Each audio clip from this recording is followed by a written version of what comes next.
Well, welcome to Pat's Cast, the unofficial Regina Pats podcast. I'm Matt, I'm Chris.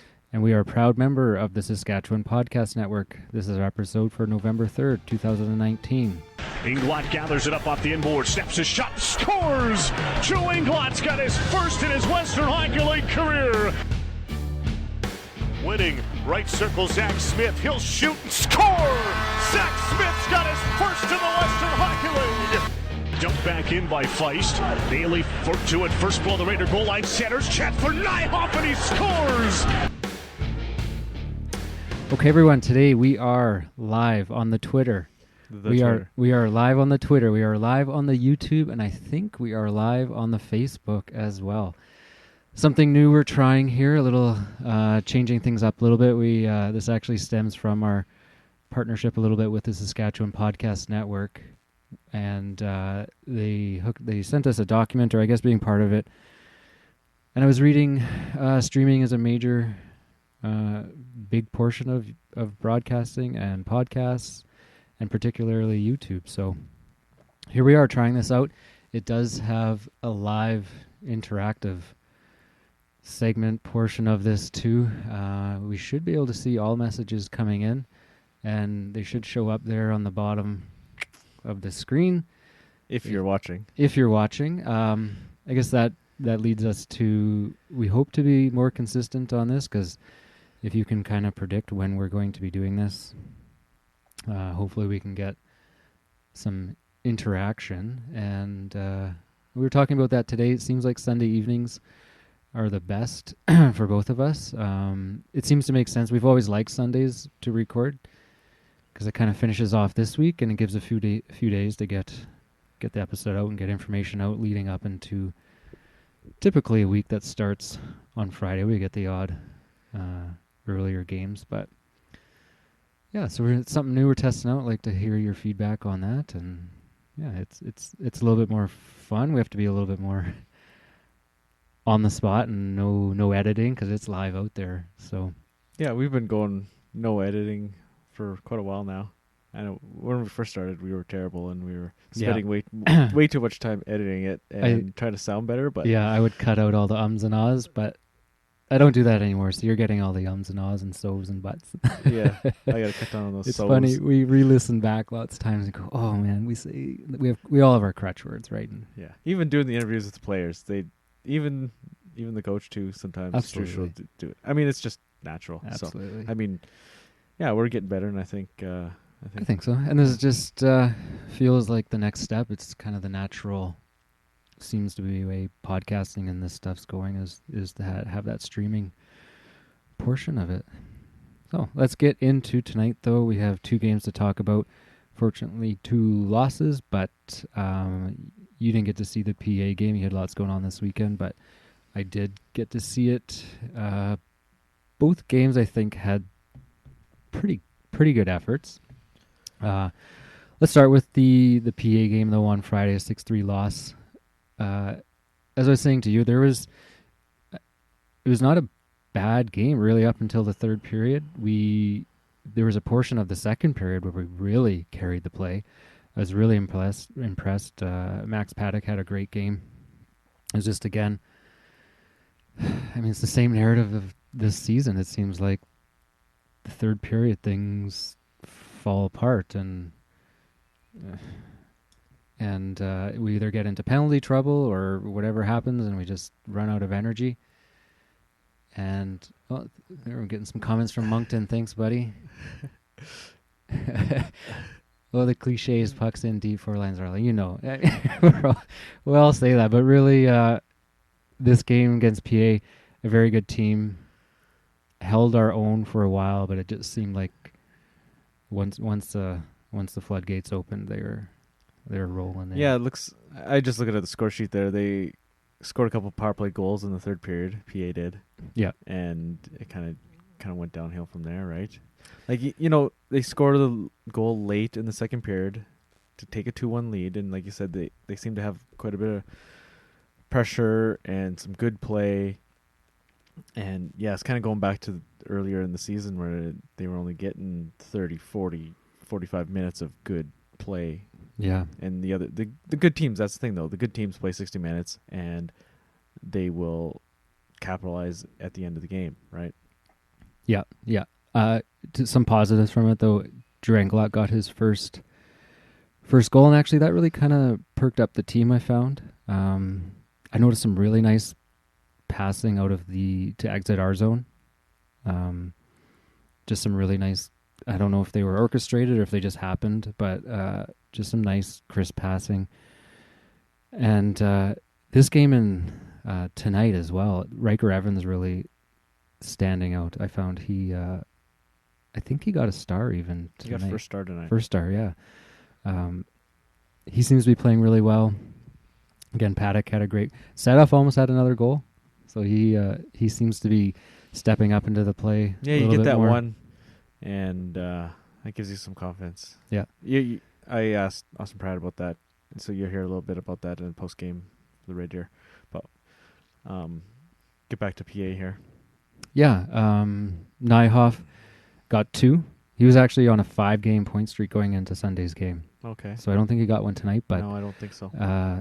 Good for him. So, it's kind of some of the other guys starting to step up with some of that secondary scoring, I guess you can call it.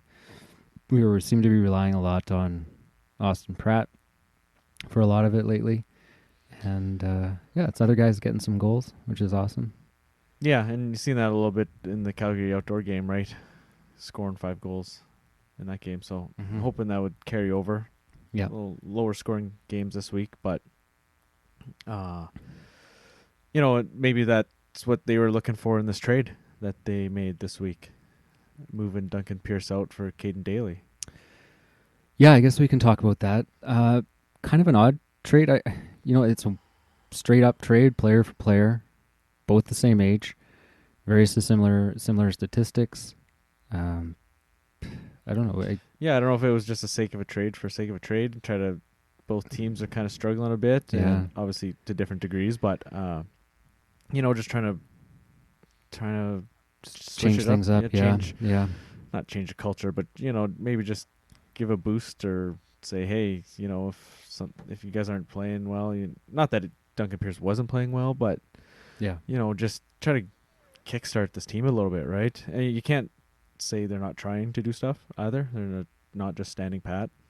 I mean, sounds like Daly may have been a healthy scratch the last couple games, so maybe Brandon was looking to move on from him. So, hey, might as well give it a shot, right?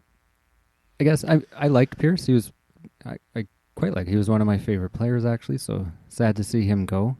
He had some skill, but I guess he didn't really translate a lot to the score sheet this year. And Caden Daly's coming in as a first round pick, so obviously there was some potential there, but he obviously hasn't panned out in his career in the WHL. And that's what we were thinking. Well, maybe Strush and Paddock think, because he was a first round draft pick.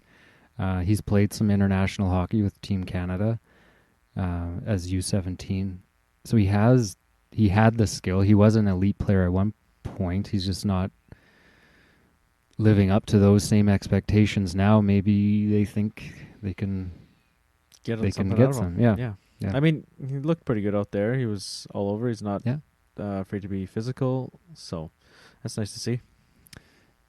Speaking of new players too, Zach Smith really seemed to find a footing here already. So it wasn't a direct trade, but it seemed like it was the moving Allen freed up the space for Zach Smith.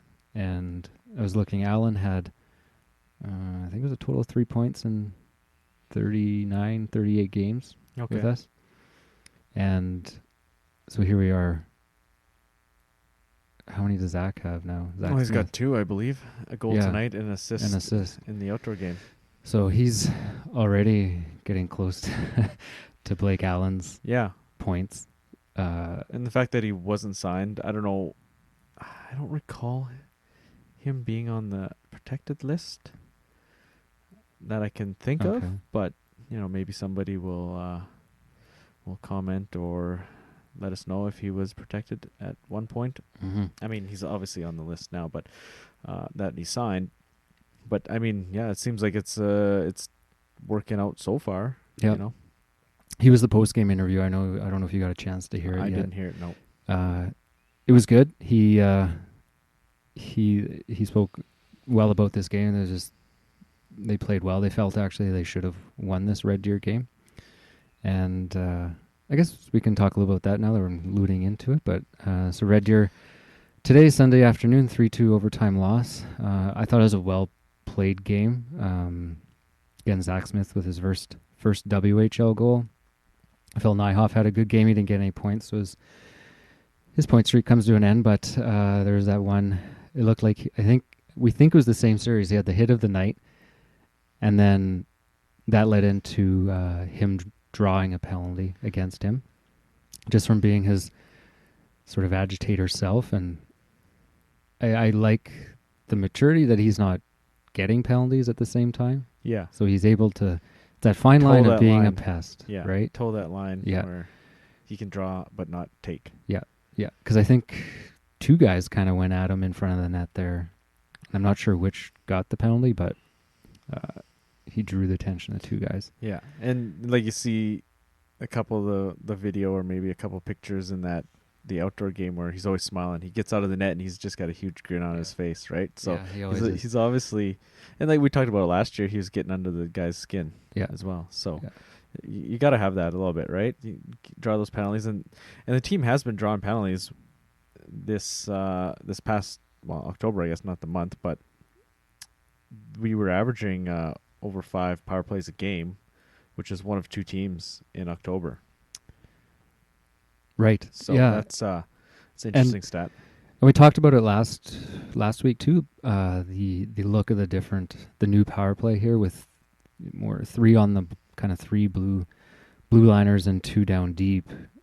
It's starting to look better. They're getting some nice movement and some nice looks. They're just not getting the goals here right now, which is too bad. But I think it's going to come. I think they'll start finding that finishing touch, because today they had some really nice zone time and control on those power plays. It's a little bit different too. It's not as much of that dump and chase. I've been noticing they get the passes and then the carry across the blue line, which is different. A lot of people don't like the dump and chase. Yeah, especially on the power play, you want to be able to control it, right? You don't want to take that chance to give it away. I think so. I'm not an expert, but I've noticed that, and I like it a bit better. Overall, I thought it was a decent game. I like the fight. The team bailed out Paddock after that kind of a little bit of a soft one there with about 90 seconds left, and then we score with 40. Very similar to the last game we played against Red Deer in that sense. Yeah, late goal to tie it up. Yeah, and to get a point out of it, it's not bad. I guess we have three games now out of 4 that we've got points. Our last 4. Yeah, that's turning a corner. Hopefully, it's a start, right? Yeah, start getting some points. We didn't really get any of the loser points last year. No, very few of them. Yeah, so that's nice to at least hold games closer and to come back after a tough goal like that. I like that. I totally was gonna ask Pratt about that coming back late, but I totally forgot. Yeah, it was a different day with the post game skate. Yeah, the whatnot. The post game usual scrum wasn't going on today, so it was just kind of one-on-one interviews, and I'm not haven't quite got that down to a science yet, but that's still learning. But you did get some interviews here. I do have a little bit of Austin Pratt I cut up here and for the show, and then I don't know if you want to go right into Strush on the PA game as well. Sure. Let's play both. We'll do Pratt from tonight. Yeah, I mean, it was a good game. Both teams had good chances, good zone time, so it was a back and forth game, and then it's just came up a little short tonight. Still taking away positives from the game. Yeah, for sure. There's a lot of positives to take away from today. We battled hard. Everyone played hard, played their best, and it's just one of those games where it didn't go your way, and it could have easily gone our way with a few crossbars, but same with them. Yeah. I mean, they had good chances that could have went in too, so it was just one of those games. Are you guys gripping the sticks maybe a little bit too much? Just trying to find that extra goal. maybe not coming for you guys lately? Maybe some guys are. I mean, it's tough. Some of the guys that are looking for that first one. It's tough. It's hard not to start off the season with a goal. So some people may, but that just makes it worse. Yeah, I think you kind of captured what we said. It was a close game. It could have gone either way. And then once you get to overtime, really, it's who knows. We had a really pretty good chance there, and then that overtime goal was. It was kind of a messy. It was kind of a weird one. I think we gave him a bit too long of a leash, and then got crossed over, and then they made a kind of a nice play behind the net there, cross, and it kind of got Max going the wrong way, and and it, then it's like, when you do that crossing, the defense, the defending players are like, oh, do you switch or you stick with your guy, and it's behind the net, so it was really tight, and they just made a good play and had a nice goal. Yeah. 3-on-3, who knows? It's just a crapshoot, right? Yeah. I mean, whatever happens. But one thing we did mention was Nyhoff, and I think it was Whitnick, on the play to save the game, per se. Right, yeah. The back check after we cuffed up the puck in the red deer zone with the net empty, and Nyhoff, and I think it was Whitnick, came back and really back checked hard, got the puck off their stick, and turned around and then gave us the chance to tie it up. Absolutely. It was basically a 2-on-2 with an empty net. Yeah. And they back checked hard to make sure he didn't get a shot off or a pass even to that other man. And really, that was saved the game in that sense. And then we came down and subsequently scored. Yeah. It was just an ugly goal, just like the other one in Red Deer. But hey, we need those goals, right? Yeah, but to show that fight and to not give up and then get the goal, and get to overtime. That's nice to see. Yeah. Okay, so you got Stuch's post game after PA, just off the radio. Okay. Here. I thought it was two of our best periods of the year, and we really pushed a good team. They showed why they're one of the top teams in the league in the third period, scoring 5. One empty netter, but they all count. I think that our guys played real good. We were exposed a little bit with our defense in the third period and their speed. So we're going to give them some credit, but lots of real good things to take away from today's game. I thought Max played real well. I mean, he gave you a chance tonight, didn't he? Yeah, no, he was really good. I think overall everybody was. I mean, you look at right up and down the lineup. Drew Englot, Smith was really good. Those two guys were probably our two best players, and that's saying a lot because we had a lot of good guys up front there. Again, there was lots of things that we did really well. We had lots of good opportunities early to get 3 or 4 other ones, and that's just it's where we're at. It's where we're at as far as our offense. It's going to take a lot for us to score a whole bunch of goals. And when we get good goaltending like that, we needed to bury a little more. What do you think of Caden Daly in his first game? I liked it. He gets good opportunities because of his speed. He's a big part of our offense with that line with Massier and Nighthawk. Those are things that we expect him to do, and hopefully he can put some goals in the net. Well, you talk about secondary offense. How good is to see Logan playing like he is? I mean, now points in 5 straight. I mean, that's huge for you, isn't it? It is. It's a big part of it. That's stuff that we're looking for. But again, that line in itself could have had 3 or 4 other ones. And that's, again, you look at what we've talked about all year, the way we've played and our record to be the way it is unfortunate. But if we weren't getting all of these chances, it would be a lot worse. And if our systems, if we weren't executing that way, it makes it a lot more difficult. So when our guys play as well as they did, there's lots to take away, and we can use it to build on for Sunday. Good, yeah, that kind of echoes what I was saying too, secondary scoring. I like that he calls him Nighthawk. Logan Nyhoff's nickname is Nighthawk. But anyway, anything else you want to say about those games? No, I don't think so. I don't know. This game was winnable. It's tough to not come away with the win. I thought. I mean, yeah.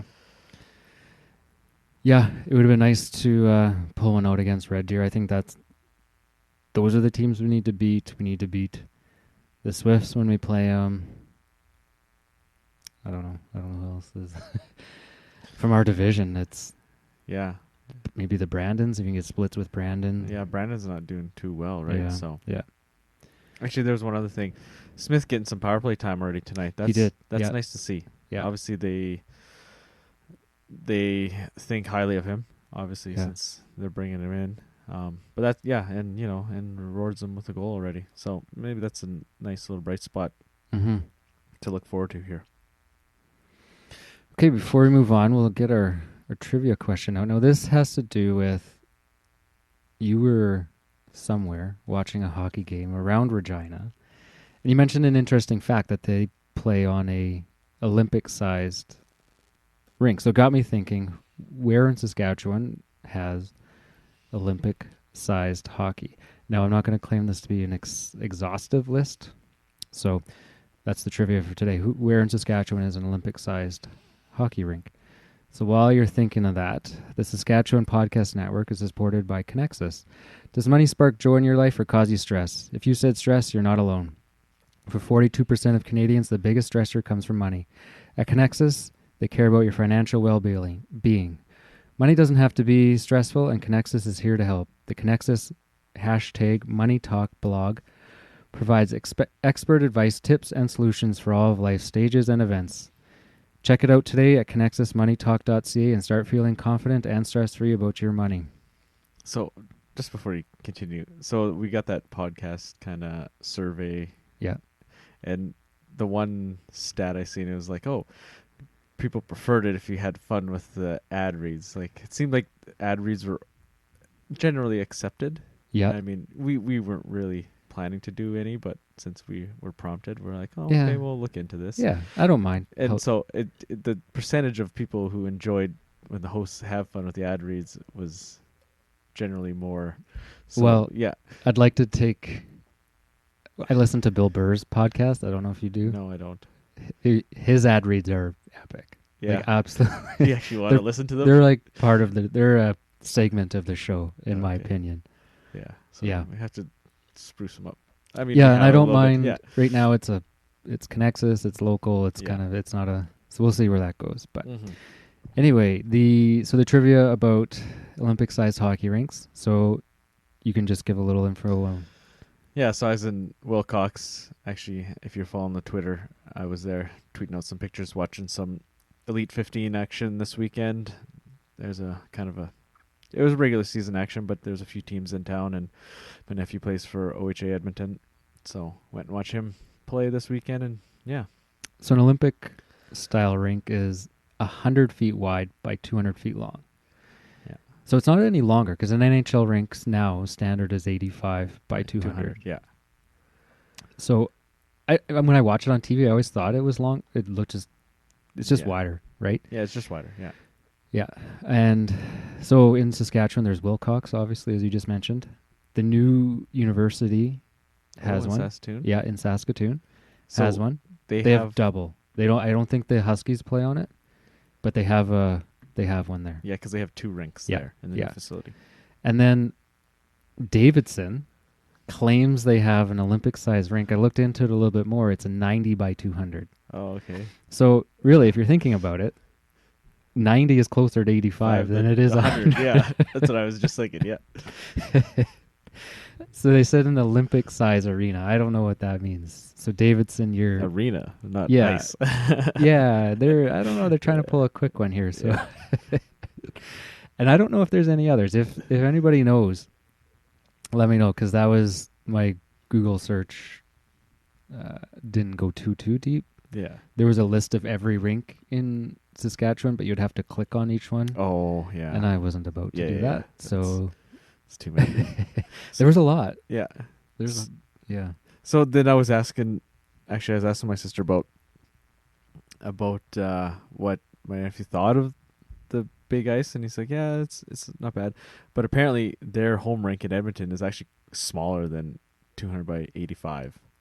Really? Yeah. So she didn't specify. So that's kind of But interesting too, and I was It's reading an about old this. building, and Yeah. so I'm So there not were sure. some NHL rinks that were grandfathered in. So first of all, I looked, why is it smaller? Yeah. Strictly for seating.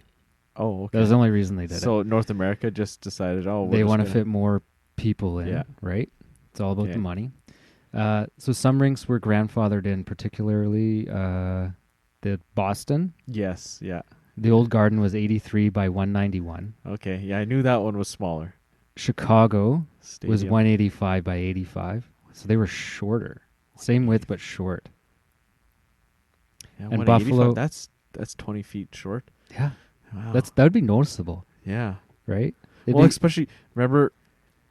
So I don't know when I can't remember what year it was, but they changed the zones. yeah. Like they really when they took out the red line, I think the 2-line pass. I think they really tightened up that neutral zone, Mm-hmm. and the offensive / defensive zone are much bigger now. Now imagine that the old smaller zones plus being 10 feet short. Yeah. Man, the Chicago Stadium, that must have been tiny. The zone. It would have been a tight rink, yeah. Yeah. And Buffalo's was 196 by 85. So not much Okay, off. yeah, 4 feet. But now they say all those have been replaced and they're all at that 100 by Yeah. 200 by 85. So yeah, kind of interesting. I really didn't know Wilcox had one. Oh yeah, Yeah, it's interesting. yeah. I guess if you don't go there, you just I played in Wilcox once when I played hockey, but it was not at.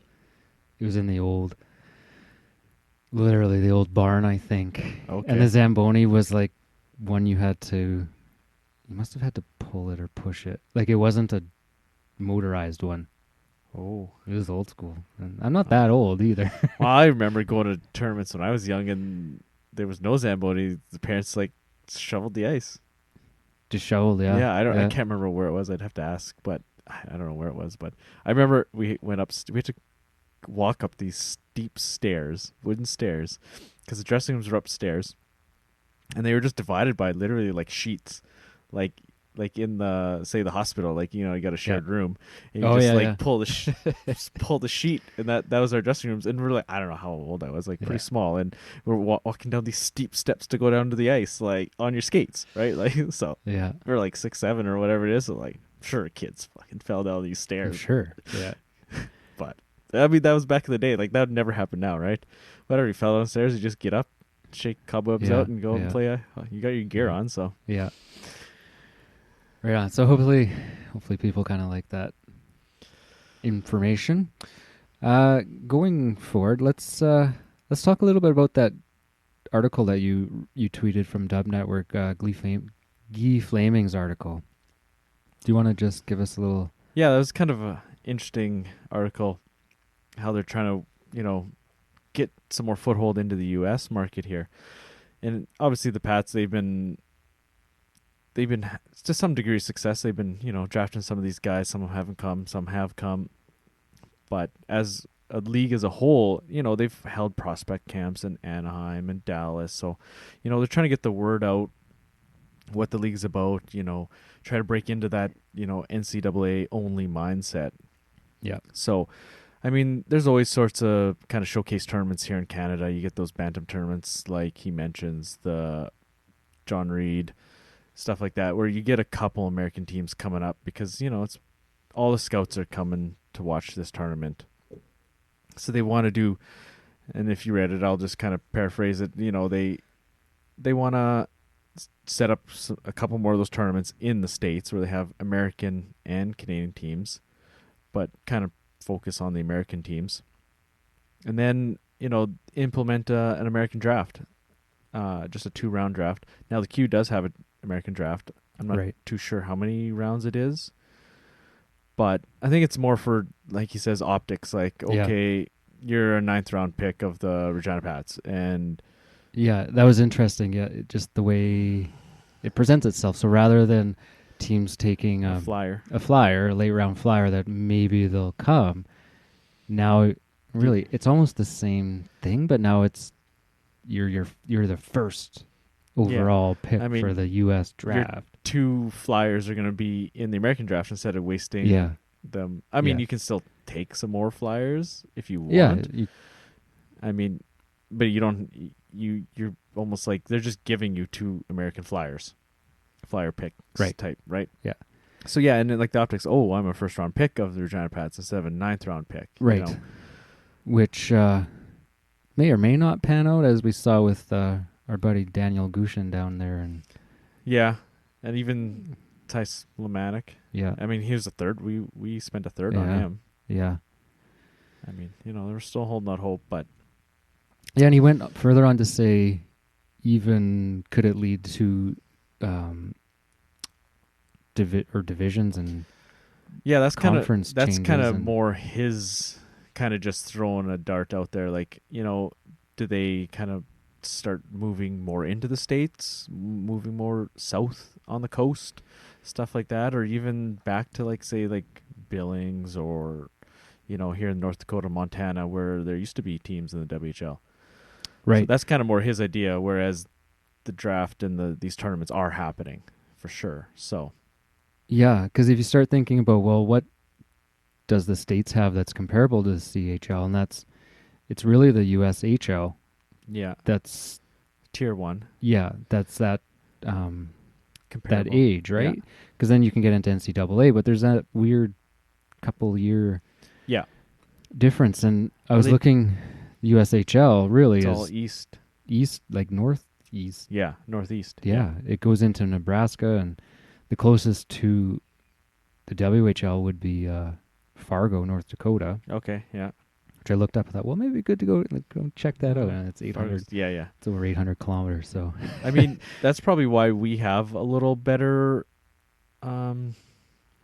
success rate with Americans compared to the OHL and the Q, yeah, where like the Q is got a pretty small land area to cover, but obviously it's more by population than land, obviously. yeah, But that Northeast is really, really tough to draw from because the NCAA is so ingrained there. And the thing that's unique about the USHL is they still maintain their ability to go to the NCAA. Yeah, right. And I after. mean, what's any different than the USHL and the CHL other than we're giving a stipend of what, like a couple $100 every couple weeks? Right. I guess Right. that's enough that you're not an amateur athlete. I know, anymore. and the NCAA, I mean, that this goes down a long, deep rabbit hole, but I mean, like, the NCAA is, don't even get me started on them and their quote-unquote amateurism. Right. Like, they're profiting so heavily off these kids, football, basketball, hockey, you Mhm. name it, right? And now they're, loosening the shirt strings again, or a bit, Yeah. whereas they are forced by government to allow the players to profit off their name, image, and likeness. I don't know how many guys are into listening to this, but I'm pretty heavy into college football, and this is like the number one topic right now because California, as a government, passed a law saying California schools can allow players to profit off their name, image, and likeness.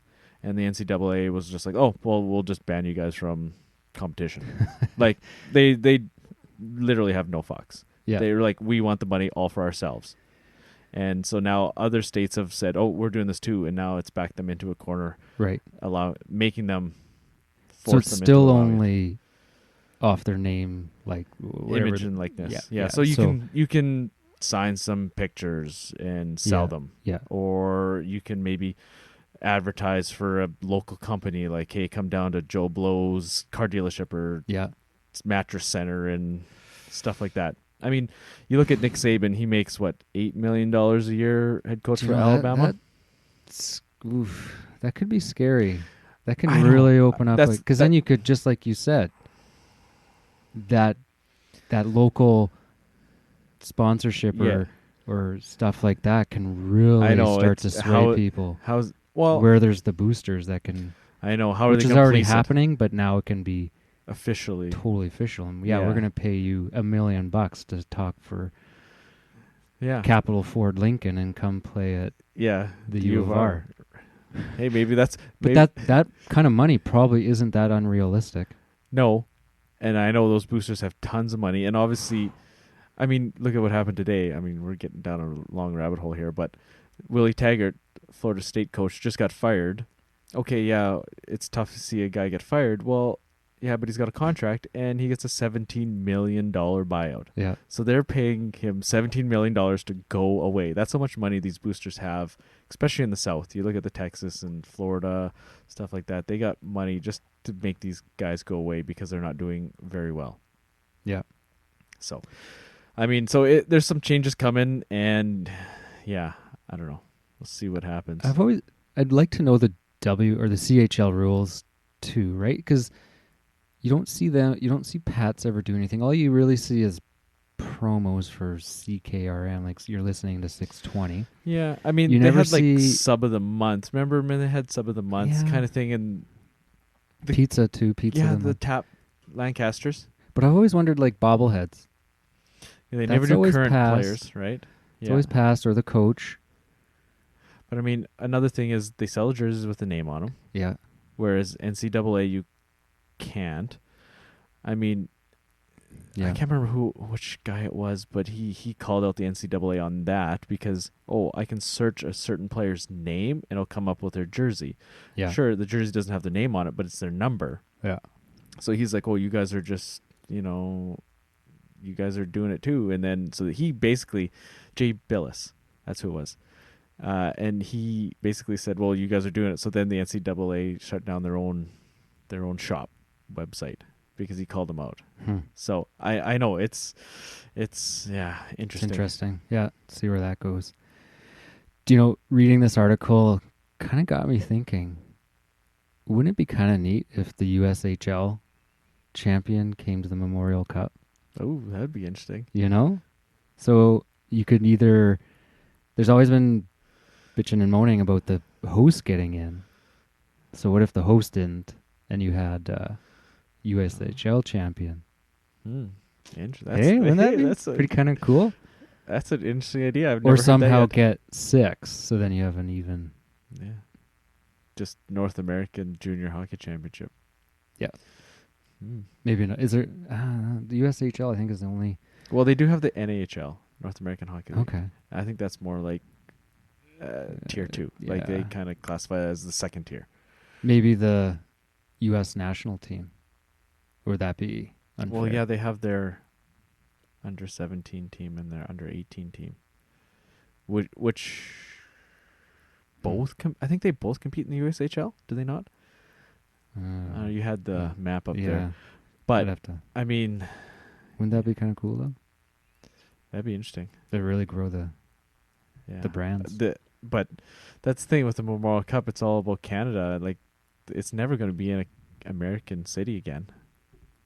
Like, I don't think so. Not ever, but not anytime soon. We were talking about it with those guys from Ontario.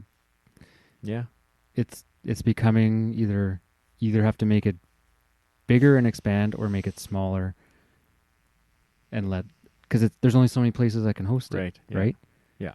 Anyway, there's just it'll never happen, No. but it would be kind of cool. Another thing, USHL. So, I just happened to be watching Real Sports Center. Can't remember what I was watching, but Sports Center, American Sports Center came on, and so they're doing all the highlights, blah blah, blah, and I'm doing whatever. And all of a sudden, there's this hockey player. I'm like, oh, hockey! It was the top 10 plays of the night, and I'm like, Yeah. ooh, hockey. Then I'm like, oh man, what is that? I'm like, that's like USHL, and then I'm like, man, that was a nice move. And then they show it a couple more times. I'm like, that guy looks Son of familiar. a gun. 66, man. Not many players wear 66. And sure enough, Daniel Gushin Yeah. making a nice move in overtime for a winner in a Yeah. 4-3 game where he scored all 4 goals. Yeah. So just like oh, Damn. look at that. So we saw the talent, just couldn't Reel it in. finish the deal. Yeah. Yeah. Too bad. Yeah. Check our Twitter. It's a couple days ago now. Yeah, I think it was Friday night. I think I was editing it? the clips, Okay. the Friday night clips. Yeah. Check for that goal. Or just search the Muskegon Lumberjacks Twitter. They Yeah. have it up there. Yeah. What could have been? Anyway, going into next week now, I meant to this. Yeah, I see that. It's supposed this to week. be- yeah. I did update it, but it just didn't update there. So it's supposed to have next week's game on there, which are we have a home game at the Bobblehead game against Swift Current. And then we are off to Winnipeg on the Saturday. I think Swift Current, that's a winnable At home. must win. Yeah, I think game. we gotta That's a get must we gotta win. get a run and roll here. Yeah. Right? Yeah. And not just roll. I mean, get some wins on our belt. Get some Well, confidence going. Let's be serious here. We're we in the won 2 basement. games all year. I know. 2-12. We've 2, seen- 11-2. We haven't won at home since opening night. Yeah, this is turning into like last year, the big home losing streak, right? This is feeling worse than last year, in my opinion. More disappointing Yeah, because the team's playing good-ish. we were like, playing they're better playing than good. last year to begin Yeah. the year. Last year we were getting steamrolled and embarrassed and like just outplayed. This year we're not getting outplayed as bad, just not getting the results. So I feel that Friday's a must-win. And who knows? I don't know. Yeah, Winnipeg. They've been Winnipeg's rolling. streaky though. Yeah, well, They got McNabb just had a rolled by Lethbridge. Lethbridge. I know. Yeah, I saw that. So And then they come back with a shutout against. I'm not even Yeah. too sure who it was, but they might be one of those McNabb had a teams you shutout. don't know who's showing up.